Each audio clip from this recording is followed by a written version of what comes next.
Update देते हुए आइए फिर आगे बढ़ेंगे जल्दी से पहलगाम हमले को लेकर, जहां पर मीटिंग्स हो रही है और प्रधानमंत्री आवास पर सीसीपीए की बैठक हो चुकी है खत्म।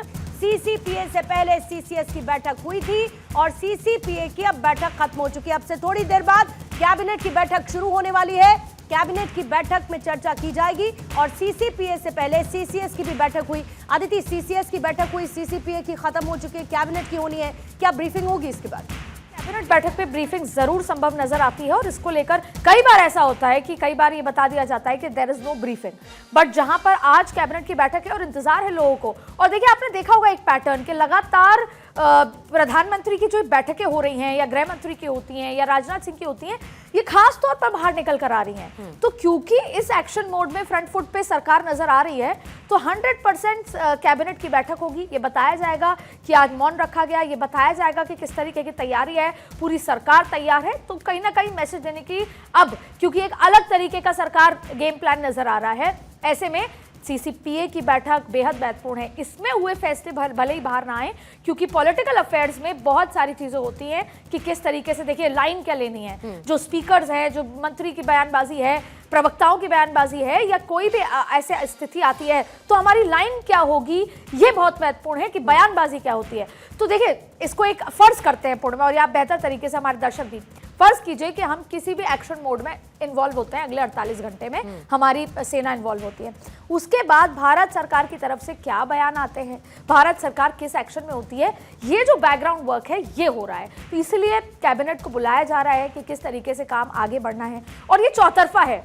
तो ये चौतरफे के लिहाज से ये पूरी तैयारी है। तो संभवतः कैबिनेट की बैठक के बाद ब्रीफिंग होगी, और आपको, मुझको और इस पूरे देश को इंतजार है कि कैबिनेट की बैठक में क्या निकल कर आता है, क्योंकि पल पल की अपडेट आ रही है। कभी राजनाथ सिंह मिलने पहुंचते हैं, कभी तीनों सेना के अध्यक्ष पहुंचते हैं, कभी अमित शाह पहुंचते हैं, कभी एनएसए पहुंचते हैं, तो कभी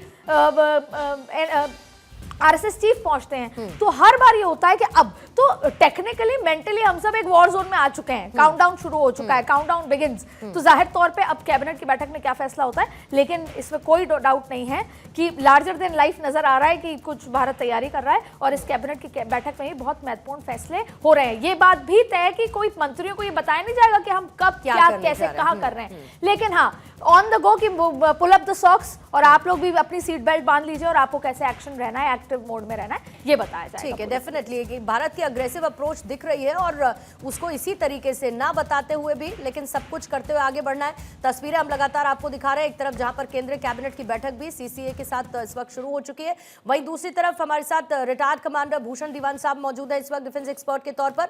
रिटायर्ड कर्नल गोपाल सिंह साहब हमारे साथ मौजूद हैं, साथ ही रिटायर्ड कर्नल हिमांशी हमारे साथ मौजूद है, हिमांशी सिंह डिफेंस एक्सपर्ट के तौर पर, और मौसमी सचदेवा विदेश मामलों की जानकार भी हमारे साथ जुड़ी हुई है। मौसमी, आपके साथ शुरुआत करना चाहूंगी।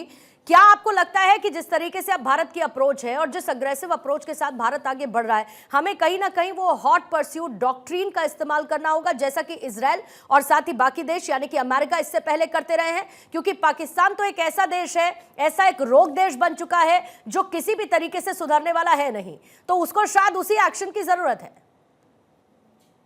देखिए, मैं आपको एक बहुत इंपॉर्टेंट पिक्चर दिखाना चाहती हूँ। भारत जो है एक रेस्पॉन्सिबल पावर है, पूरी दुनिया को पता है रिएक्शनरी पावर नहीं है। तो भारत अपने वक्त पे अपने स्ट्रैटेजी से एक्शन लेंगे, और अभी टाइम है। स्ट्रैटेजिक पेशेंस, अभी तक जो भारत है स्ट्रैटेजिक पेशेंस लेके काम कर रहे हैं। भारत साइलेंट है, बहुत स्ट्रांग है। तो अभी मीटिंग है, बहुत जल्दी निकल आएगा। नो डाउट रिपोर्ट्स तो कह रहे हैं कि आर्म फोर्सेस को फ्री हैंड दिया जा रहा है, लेकिन कोई पब्लिक, आप देखिए पाकिस्तान का डर कैसा हो रहा है। इंटेलिजेंस, उनके इंफॉर्मेशन मिनिस्टर्स डिक्लेयर कर रहे हैं, स्टेटमेंट इशू कर रहे हैं कि भारत हमें 24 to 36 आवर्स में अटैक करेंगे, लॉन्च करेंगे। भारत ने तो कभी डिक्लेयर नहीं किया, भारत ने तो ऐसा स्टेटमेंट कभी भी इशू नहीं किया कि हम अटैक लॉन्च कर रहे हैं। तो पाकिस्तान वहाँ डरा हुआ है कि नहीं, मॉस्को उसको तो डरा भी रहना चाहिए। भारत काउंटर, मुझे लगता है उस पाकिस्तान को तो डरा भी रहना चाहिए। पाकिस्तान को इसी उसमें जिस तरीके की गीदड़ भपकी पाकिस्तान दे रहा है, उसको तो ये हर समय लगना चाहिए कि अब हम पर हमला हो जाएगा। इसीलिए तो मुनीर साहब ने अपने बच्चों को भेज दिया विदेश कि जाओ तुम तो सेफ रहो कम से कम। और मुनीर साहब का भी मुझे आता पता नहीं है, मौसमी आप बता पाए तो।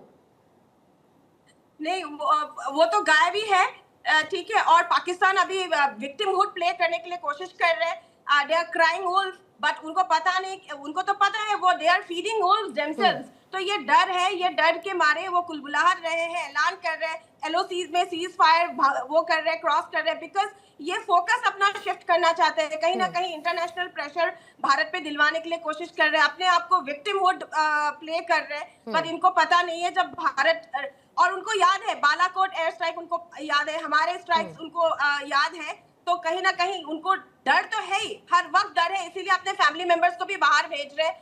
और मुनीर जी तो पता नहीं गायब ही है, कुछ वो नहीं है, but I will not state that because army chief ऐसे गायब होना is a very strange thing, but ठीक है, क्योंकि भारत का अभी मीटिंग होगा, कैबिनेट मीटिंग, बहुत प्रोटोकॉल्स मेंटेन करना होता है। हमारा देखिए अमरनाथ यात्रा भी शुरू हो रहा है, तो भारत जो भी काउंटर मेजर्स लेंगे बहुत सोच समझ के लेंगे। इसीलिए मैंने कहा है भारत एक रिस्पॉन्सिबल पावर है, जो भी करेंगे वो एक्शन से करके दिखाएंगे, बातों से नहीं। पूर्णिमा, एक्चुअली दरअसल मैं आपसे और जितने हमारे साथ गेस्ट हैं उनसे एक बात करना चाहती हूँ। जाहिर तौर पे देखिए, सबसे पहले तो भारत की जो शक्ति है, सैन्य शक्ति, उस पर किसी को कोई डाउट नहीं है, पाकिस्तान को भी नहीं है, पूरे देश को भी नहीं है।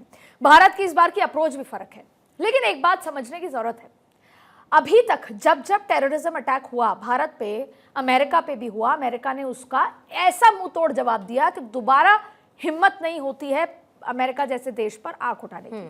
भारत को भी वही करने की जरूरत है, वही करने की जरूरत है, वही करने की जरूरत है। हम छोटा मोटा अटैक 3 किलोमीटर पीओके में अंदर घुस के जैसे हुआ, ये बहुत बड़ी बात है कि हम 3 किलोमीटर अंदर घुसे, रात को 12:30 घुसते, 4 बजे तक 3 जो एरियाज हैं उसको नस्ते नाबूद करके आते हैं। लेकिन लेट्स टॉक रियल, नुकसान भारत का होता आया है जब जब टेररिस्ट अटैक होता है, क्योंकि हम तो ये सब करते नहीं है, हम रिस्पॉन्सिबल है, लेकिन उस रिस्पॉन्सिबल में तो डिफेंसिव रिटेलिएशन की नीति को अपनाते हैं, और उसी डिफेंसिव रिटेलिएशन की, और क्योंकि आपने आदित्य यूएस का जिक्र किया, और मैं ये चाहूंगी इस बात को मेंशन करना, और भूषण दीवान साहब आप भी मुझे करेक्ट करिएगा अगर इसमें कोई भी फैक्चुअल एरर हो। जब एबटाबाद में अमेरिका की तरफ से हमला किया गया था, दे टुक ऑलमोस्ट 5 इयर्स उन्होंने पूरे एक्शन लेने के लिए लिए थे, और जब उनको लोकेशन मिली ओसामा बिन लादेन की, उस वक्त उनको ये इंफॉर्मेशन थी कि बुरके में कोई उस घर में है। They were not sure, they waited for 200 more days, 200 और दिन के लिए उन्होंने इंतजार किया, ये मेक श्योर करने के लिए कि अंदर मौजूद व्यक्ति ओसामा बिन लादेन ही है, ताकि उनकी 5 साल की मेहनत बेकार ना चली जाए। लेकिन उन्होंने भी वो स्ट्रैटेजिक प्लानिंग की इंतजार किया, 200 दिन तक इंतजार किया, और उसके बाद उसे मार गिराया। अदिति, इसीलिए मैं ग्राउंड जीरो पर थी, तो मैं आपको ये बताना चाहती हूँ कि हमारी कोई चुनौती, पाकिस्तान के साथ साथ बहुत चुनौतियां हैं अभी हमें। अभी सबसे पहले तो देखिए, मैं बार बार ये बात शुरू करने से पहले 4 दिन से एक ही बात कह रही हूँ कि मैं कश्मीरियत को सलाम करती हूँ, उनके सेंटिमेंट को, लेकिन फिर भी क्योंकि मैंने 90 घंटे 100 घंटे कश्मीर में गुजारे हैं अभी, इन सब के बावजूद के बाद भी वहां का सेंटिमेंट कहीं ना कहीं या तो न्यूट्रल है या पाकिस्तान की तरफ है। तो हमारी चुनौती पाकिस्तान है जो टेरर फैक्ट्री कर रहा है, वो सारे ISI और वो तमाम लोग हैं, उसके अलावा हमारे घर के लोग हैं, स्लीपर सेल हैं। अभी हम इस स्थिति में हैं जहां हम सो नहीं सकते, जहां हमारी इंटेलिजेंस बिल्कुल चूक नहीं कर सकती। आप देखिए, जरा सी चूक हुई और कितना बड़ा हादसा हो गया। जरा ये 1.5 साल से हमारे यहाँ घूम रहे हैं, इतने सारे अंजाम दे चुके हैं। तो कई बार इंट्रोस्पेक्शन की इसलिए जरूरत है कि भारत अपने आप को तीसरी अर्थव्यवस्था तो बना रहा है, पर क्या ऐसे बना पाएगा कि हम सब कुछ छोड़कर अभी पिछले 10 दिन से एक ही चीज में लग गए हैं? तो अभी तो ग्रोइंग इकोनॉमी को, ग्रोइंग भारत को बहुत मोर्चे पर लड़ाई करनी है। अभी तो इंटरनेशनल लेवल पर भी किसी भी अंतरराष्ट्रीय भारत के साथ दोस्ती भले ही करना चाहते हैं, पर भारत को बढ़ता हुआ हर कोई नहीं देख सकता, इंक्लूडिंग अमेरिका नहीं देख सकता। इसीलिए अदिति, जब मैंने इससे पहले सवाल पूछा था कि क्या उनके अपने कोई वेस्टेड इंटरेस्ट है, हिडन एजेंडाज हैं, जब आप इंडिया को पुश करते हैं, जब आप कहते हैं कि आप आगे बढ़िए, हम आपके साथ हैं, क्योंकि ये तो प्रैक्टिकल फैक्ट है। भूषण सर, आपके पास आने से पहले मुझे एक बड़ी खबर बतानी है, जल्दी से उसको बताते हो, फिर मैं इस फैक्ट पर आऊंगी। भारत के खौफ में देखिए, पाकिस्तानी आर्मी अंतर्राष्ट्रीय सीमा पर कई पोस्ट खाली कर रही है। रेंजर्स ने कई पोस्ट से अपने झंडे हटा दिए हैं। अब ये झंडे हटाने का देखिए इसका मतलब क्या है? इसका मतलब ये है कि उनकी लोकेशन ट्रेस ना हो पाए।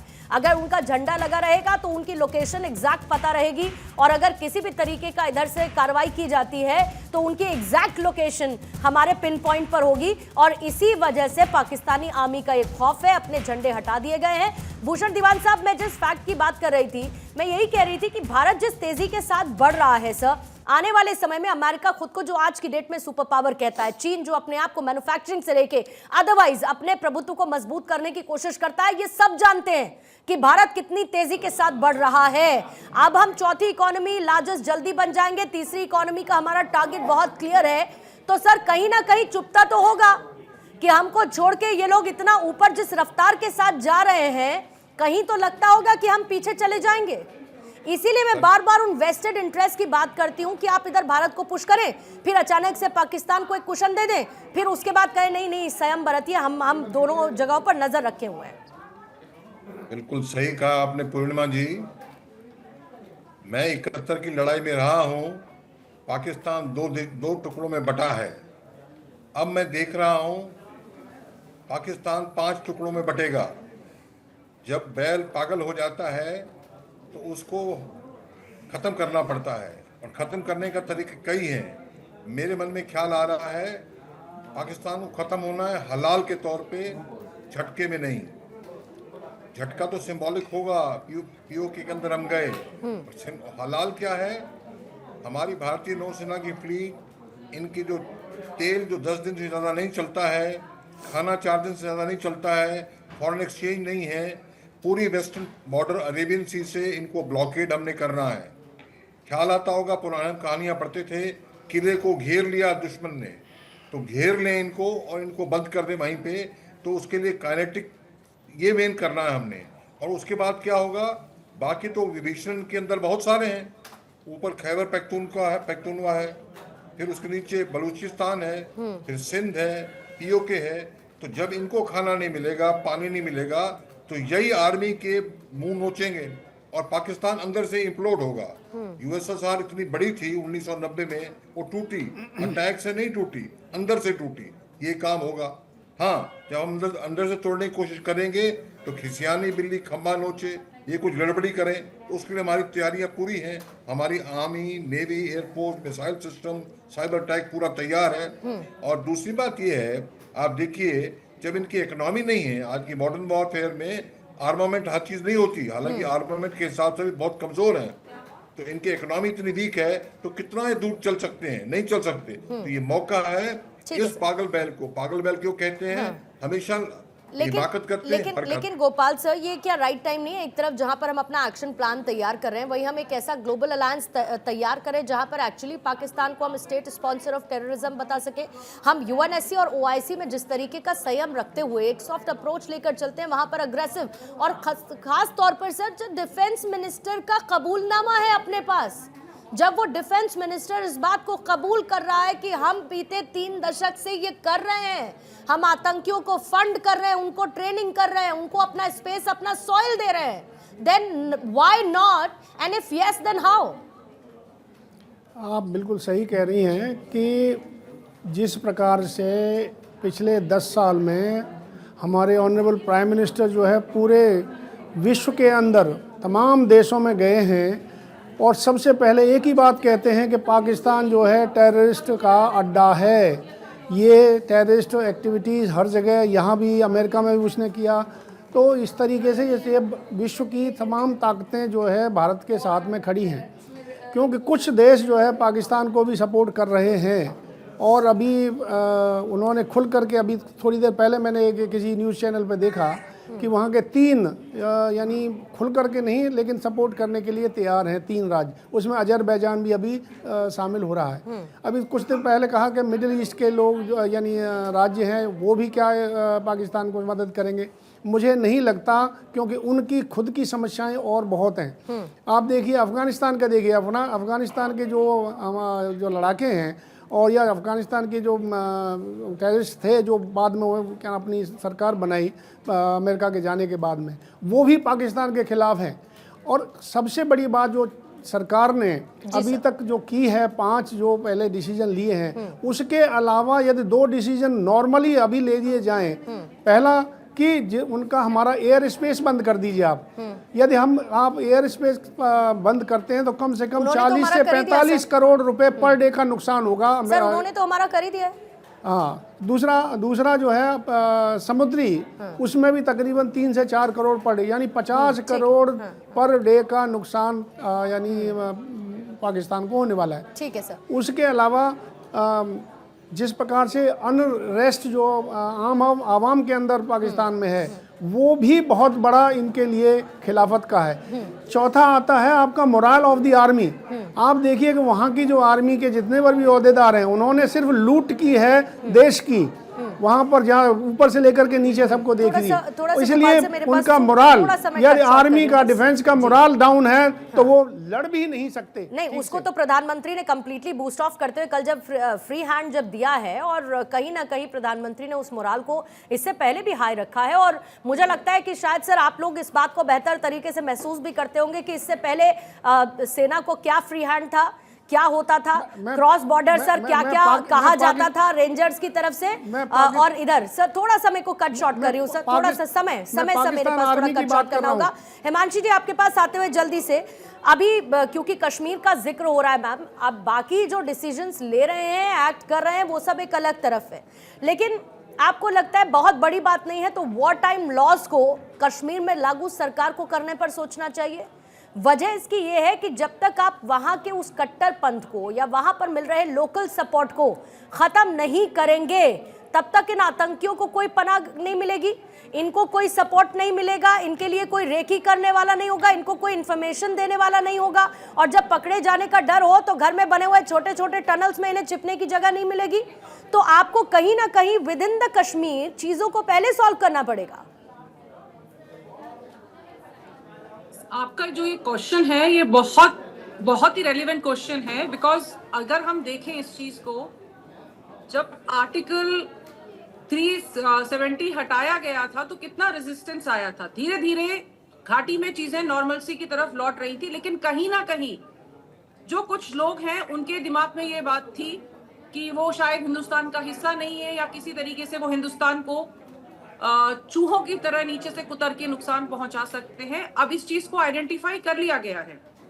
देखिए, हम ये मान के चल रहे थे कि जो लोग यहाँ हैं वो हमारे जैसे हैं, हमारे से प्यार करते हैं, लेकिन कहीं ना कहीं जो उन्होंने कायरतापूर्ण काम किया है, जो आतंकवादियों को उन्होंने शरण दी है, सपोर्ट दिया है, ये रसद पहुंचाई है, खाना दिया है, ये कहीं ना कहीं देश के साथ गद्दारी है। और जब देश के साथ गद्दारी की बात आती है तो सरकार वैसे ही फैसले लेती है जैसे गद्दारों के साथ लिए जाते हैं।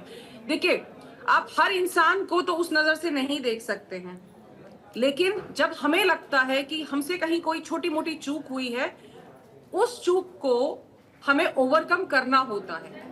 अब आप जैसे कह रहे हैं कि वॉर टाइम के वहां पे कानून लागू कर देने चाहिए, जरूरत पड़ेगी तो सरकार करेगी। हमारी सरकार बहुत सक्षम है, और सबसे अच्छी बात है कि जिस तरह के राजनीतिक और कूटनीतिक निर्णय इस समय सरकार ले रही है, हमें नहीं पता है कि आगे आने वाले कुछ समय में हमें क्या-क्या वहां से। हिमांशी जी, आई अग्री टू डिसअग्री, क्योंकि फॉर फ्यू थिंग्स बेसिकली, क्योंकि आप ये कह रही हैं सरकार कर रही है, डेफिनेटली सरकार कर रही है, सरकार पूरी सक्षम है, लेकिन ये तो आफ्टर मैथ हुआ ना मैम।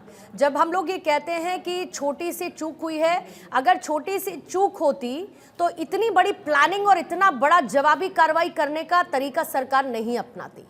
ये कहीं ना कहीं एक चूक, एक बड़ी चूक जिस पर सरकार काम कर रही है, जिसको सरकार को मेक श्योर करना है कि हम फाइंड आउट करें, ताकि दोबारा से ऐसी कोई चूक हो ही ना, कि हम इस स्थिति में पहुंचे जहां पर हमें एक ऐसे रोग नेशन को जवाब देना पड़े who has nothing to loose.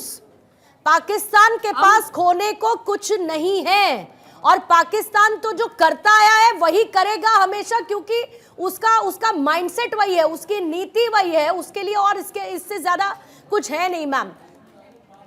बिल्कुल, देखिए वहां पे सबसे बड़ी समस्या है लोगों के पास रोजगार नहीं है, खाने को नहीं है। अब ऐसे जो लोग हैं इनको बहुत आसानी से, जो मदरसों में आप शिक्षा दे रहे हैं जिस प्रकार की, आप बहुत आसानी से इनका ब्रेन वॉश करके इनको आतंकवादी बना सकते हैं। ठीक है, पाकिस्तान का ये जो इस तरह का जो माहौल है, जैसे पहले बात की गई है कि बलोच की प्रॉब्लम है, सिंध की प्रॉब्लम है, वहाँ इंटरनल प्रॉब्लम्स बहुत सारी हैं, और इसीलिए उनका ये एक तरीका बिल्कुल है, अंदर विद्रोह है। बलोच आर्मी हमने देखा, अभी कुछ समय पहले हमने ट्रेन की हाईजैकिंग देखी, किस तरीके से उन्होंने पूरे उसको सबको डिस्टर्ब करना शुरू किया। ठीक है मैम, थोड़ा सा प्लीज हिमांशी जी समय दीजिएगा। आदित्य आपके पास आते हुए, टेरर की रूट्स अगर रावलपिंडी में है तो ब्रांचेस काटने से क्या होगा? देखिए, मैं आपको एक सिनेरियो कंपेयर कराना चाहती हूँ। 2001 में पार्लियामेंट पे अटैक हुआ था। तब और आज का जो माहौल है वो लगभग सेम है, लेकिन परिस्थितियां क्या बदली हैं वो बता देते हैं, और रावलपिंडी पे मैं आऊंगी। तब अल्पमत की सरकार थी अटल बिहारी वाजपेयी की, तब हमारी स्थिति किस तरह की थी, क्योंकि हमने 1998 में परमाणु परीक्षण किया था तो हमारे पे काफी सारे प्रतिबंध लगे हुए थे, अल्पमत की सरकार थी। तब भी भारी संख्या में सेना को बॉर्डर पर एलओसी पर तैनात कर दिया गया था, और हालात ऐसे थे कि अगर कोई भी डिफेंस की गाड़ी या सेना की गाड़ी गुजरती थी तो राष्ट्र हित उस तरीके की जो भावना थी उससे हिलोरे मारते थे पूरा राष्ट्र, उसी हालात में थे। लेकिन भारत वो 25 साल पहले वाला भारत अब नहीं है। पहली चीज, हम अंतर्राष्ट्रीय स्तर पर पूरा बदल चुके हैं। हमारा जो राष्ट्र नेतृत्व है उसका थॉट प्रोसेस इसलिए बदला है क्योंकि ग्लोबली हम बहुत ग्रो कर चुके हैं, विदेशी मुद्रा हमारे पास बहुत है, डिफेंस के मामले में बहुत मजबूत हो चुके हैं, और इसके साथ साथ परिस्थितियां सेम थी। तब भी गुस्सा था, अब भी गुस्सा था, अभी भी गुस्सा है। लेकिन अब जो हम ये जो इंतजार हो रहा है कि लगातार बैठकें हो रही हैं, हम राष्ट्र मुद्रा की बात करें, डिफेंस की स्थिति की बात करें, हम राष्ट्र नेतृत्व का जिक्र करें, हम हर चीज में बेहद ज्यादा मजबूत हैं, हम अपने आर्थिक स्थिति में ही बहुत मजबूत हैं। इसीलिए प्रधानमंत्री जो इतने सारे प्लानिंग और इतनी सारी बैठकें इसलिए कर रहे हैं क्योंकि हम किसी भी मोर्चे पर अगर फेल हो गए तो क्योंकि नरेंद्र मोदी से एक्सपेक्टेशन ज्यादा है, सवाल ज्यादा उठेंगे। हर मोर्चे पर तैयारी है। लेकिन फिर भी मैं कहूंगी कि अभी जैसे अभी जिक्र हो रहा था कि जब 370 का एब्रोगेशन हुआ था उसके बाद देखिए कोई बहुत ज्यादा हालात नहीं बदले हैं, इसलिए अब वो लोग चुप हो गए हैं, आर्मी के डर से चुप हैं। सेंटिमेंट वही है, दबा दिया है। क्यों? क्योंकि देखिए टूरिस्ट आ रहा है, पैसा हो रहा है, घर गृहस्थी चल रही है, पत्थर के लिए हमारे घर हर घर में एक व्यक्ति ऐसा था। ये तो वही अप्रोच है ना, जैसे अब अगर इस तरीके की अप्रोच की बात करें तो जो चाइना ने किया, चाइना ने तो बहुत अलग तरीके से अपनी बातों को मनवाने की कोशिश की। एक ग्रुप को उन्हें पर्टिकुलर जगह से हटाना है, वहां जो काम होता है उसको खत्म करना है, तो वहां उन्होंने क्या किया, लोग नहीं माने तो हाई राइज बिल्डिंग बनवा दी। अब आप क्या करिएगा? मुझे लगता है जो एक्सपर्ट्स हैं इस पर और ज्यादा बेहतर तरीके से बता पाएंगे। लेकिन भारत ने भी कुछ उसी तरीके से आदित्य किया। जब आपने लोगों को मुख्यधारा से जोड़ने की कोशिश है ना, कई बार जब आपने वहां पर पैसा पहुंचाया, जब आपने वहां पर यह बताया कि सुनो वो जो 500 रुपए लेके पत्थरबाजी करते थे उससे बेहतर जिंदगी हम तुमको दे सकते हैं, उसके बावजूद भी जो hidden under the carpet thought process है, आप जाके किसी के सामने माइक रखिए कि पाकिस्तान के साथ क्या होना चाहिए, वो कहेंगे कि हमें नहीं पता। आप किसी महिला, किसी पुरुष के सामने माइक रख के बोलिए पाकिस्तान के साथ क्या होना चाहिए, वो कहेंगे नहीं। आप ये ढूंढ के लाइए कि ये ब्रीच कैसा हुआ, आप उन आतंकवादियों को मारे। आप पाकिस्तान के लिए उनके मुंह से एक शब्द नहीं निकाल सकते। मैं फिर कह रही हूं, मैं 100 घंटे से ज्यादा बिताकर आई हूं, वहां पर कोई एलीट क्लास कश्मीरी है वो भी नहीं मानेगा, और कोई बहुत जो पढ़ा लिखा नहीं है, जो रोज के 500 रुपए भी नहीं कमा पा रहा, वो भी पाकिस्तान के खिलाफ कुछ नहीं कहेगा। तो मजबूत भारत का जो सेक्युलर एस्पेक्ट है कि छोड़ दो, इग्नोर कर दो, अंडर द कार्पेट रहने दो, उसको छोड़ना पड़ेगा। क्योंकि अब हम और हिंदुओं को उस तरीके से, क्योंकि अब बात करनी पड़ेगी हिंदू मुस्लिम पूछ के, जब हिंदू मार रहे हैं तो हम और हिंदुओं को बलि नहीं बना सकते। ठीक है, इस पर फिर मौसमी सचदेव जी क्या करना होगा, कैसे करना होगा? क्योंकि कश्मीर के जो हालात हैं वो आज से नहीं, कश्मीर पर पाकिस्तान या फिर आतंकियों की नजर आज से नहीं, पीओके पर कब्जा पीओके पर कब्जा पाकिस्तान का आज से नहीं कब से है। भारत सरकार कहती है कि हम पीओके को लेकर आएंगे, तो पीओके को हम लाना है अगर, तो फिर हमें क्या करना होगा? दूसरा, कश्मीर के जो इंटरनल कॉन्फ्लिक्ट्स हैं उनको खत्म करना है तो क्या करना होगा? दूसरा, अगर हम पीओके को ले आए तो वहां पर सबसे ज्यादा, क्योंकि आतंकियों की ट्रेनिंग लॉन्चिंग पैड्स और वहां से इन्फिल्ट्रेशन होती है, तो क्या हम उस पर सीधे प्रहार कर पाएंगे? देखिए, फर्स्ट ऑफ ऑल हमें जो ये लोकल सिंपैथाइजर्स है उनका सॉल्यूशन निकालना बहुत जरूरी है। अभी क्या होता है कश्मीर में, क्या होता है ना, एक साइकोलॉजिकल वॉरफेयर है, यूथ को साइकोलॉजिकली प्रोवोक किया जाता है। अभी भारत ने एक बहुत ही अहम फैसला लिया जो साइबर या यूट्यूब चैनल्स को बैन किया है। कहीं ना कहीं हम देख रहे हैं अभी हमारे पूरे दुनिया में जो ये ऑनलाइन जो प्रोवोकेशन चल रहा है वो बहुत वो हो रहा है। आप देखिए, एक यूथ को भड़काना आजकल बहुत इजी हो गया है। अगर आप चाहे तो आप 5 मिनट में एक एरिया के पूरे लोगों को भड़का सकते हो। तो कश्मीर में कहीं ना कहीं प्रोवोकेशन बहुत ज्यादा है, फॉल्स प्रोपेगेंडा बहुत ज्यादा है। मैं नहीं कहूंगी कि 370 के बाद वहाँ पे डेवलपमेंट नहीं हुआ है, डेवलपमेंट हुआ है। वहाँ पे बहुत एंटरप्रेन्योरशिप प्रोग्राम्स चला है, बहुत बच्चे जो है अपना फ्यूचर अच्छा दिख रहा है। वही चीज जो है एक सेक्शन को ये जो पाकिस्तानों को ये हजम नहीं हो रहा है, तो ये इनडायरेक्ट प्रोवोकेशन है। ये प्रोवोक करते हैं वहाँ के यूथ को। सो हमें बहुत बहुत you know we have to be very very careful कि इस सिचुएशन को, क्योंकि हम फ्लेयर अप नहीं कर सकते। यहाँ पे हम ज्यादा एग्रेसिव वॉर, जैसे war it's not about war, it's about how you are dealing with the situation. Because हमारा prime minister Bharat he is not like he knows क्या हो रहा है। अगर हम अभी वॉरफेयर कर रहे हैं तो वी विल गो बैक 10 साल पीछे चले जाएंगे हम लोग। हमें see war is not just about arsenal, war is about diplomatic insulation, war is about Absolutely, ma'am. Economic situation. तो हमें बहुत कुछ देखना पड़ेगा फिर सिचुएशन को। पीओके इज फार, पहले कश्मीर में जो मुद्दा है हमें अपने ही देश में वॉर जीतना पड़ेगा, देन कम्स पीओके। ठीक है, बहुत इंपॉर्टेंट बात आपने बोली। और जब आप भारत की कार्रवाई की बात करते हैं तो ये तो तय है कि जो हमारी तरफ से प्रतिक्रिया है वो एपिसोडिक ना होके कहीं ना कहीं स्ट्रैटेजिक होनी चाहिए, ताकि लॉन्ग टर्म में पाकिस्तान को ये मैसेज बहुत क्लियर हो कि कुछ भी करोगे तो उसका माकूल जवाब मिलेगा। एक बार जरा हेडलाइंस पर फौरन नजर डाल लेते हैं।